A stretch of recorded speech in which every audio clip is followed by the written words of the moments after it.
மருத்துவராவது உங்கள் லட்சியமா? அரசு பள்ளி மாணவர்கள் உட்பட 1000க்கும் மேல் மருத்துவர்களை உருவாக்கிய ஸ்பெக்ட்ரா நீட் அகாடமியில் 2024க்கான நீட் கிராஷ் கோர்ஸ் வகுப்புகள் மார்ச் 20 முதல் ஆரம்பம். அட்மிஷன் நடைபெறுகிறது. டெல்லி முதலமைச்சர் அரவிந்த் கெஜ்ரிவால் நீதிமன்ற காவலை தொடர்ந்து திகார் சிறையில் அடைக்கப்பட்டிருக்கிறார்.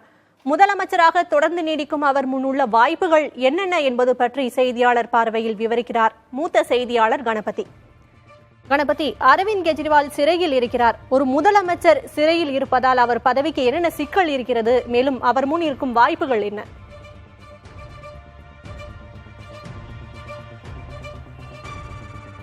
ஒரு முதல்வர் சிறையில் இருக்கிறார் என்றால் அவர் சிறையில் இருந்தபடி எப்படி மாநிலத்தை நிர்வகிக்க முடியும்?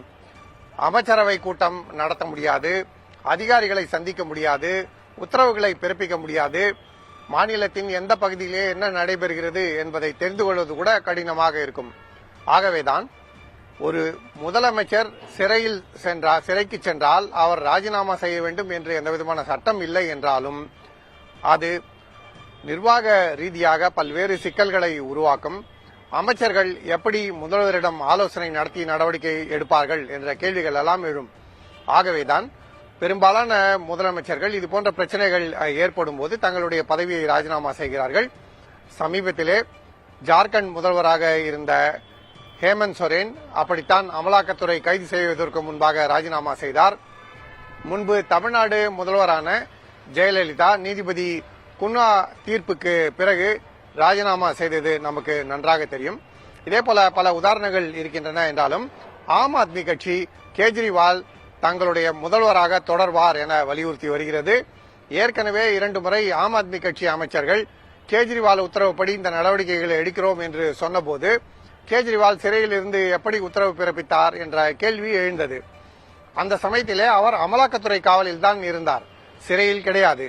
தற்போது திகார் சிறைக்கு செல்கிறார். திகார் சிறைக்கு செல்வதன் காரணமாக மேலும் சிக்கல்கள் அதிகரிக்கும், நிர்வாகம் நடத்துவது என்பது கடினமாக இருக்கும் என்பதே அதிகாரிகளின் கருத்தாக இருக்கிறது. ஆகவே ஒருவேளை ஆம் ஆத்மி கட்சி வேறொரு முதல்வரை தேர்ந்தெடுக்குமா? அப்படி தேர்ந்தெடுத்தால் யாரை தேர்ந்தெடுக்கும் என பல்வேறு கேள்விகள் இருக்கின்றன.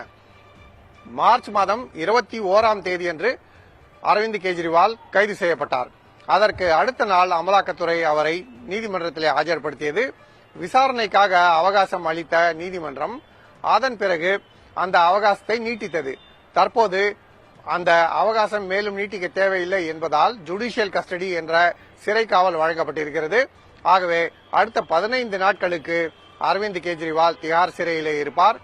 சாதாரண கைதிகளைப் போல அல்லாமல் முதலமைச்சர் என்பதால் அவருக்கு கூடுதல் பாதுகாப்பு மற்றும் சிறப்பு ஏற்பாடுகள் அனைத்தையும் செய்ய வேண்டும்.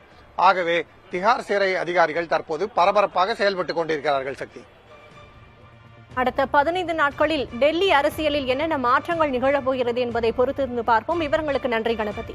மருத்துவராவது உங்கள் லட்சியமா? அரசு பள்ளி மாணவர்கள் உட்பட 1000க்கும் மேல் மருத்துவர்களை உருவாக்கிய ஸ்பெக்ட்ரா நீட் அகாடமியில் 2024க்கான நீட் கிராஷ் கோர்ஸ் வகுப்புகள் மார்ச் 20 முதல் ஆரம்பம். அட்மிஷன் நடைபெறுகிறது.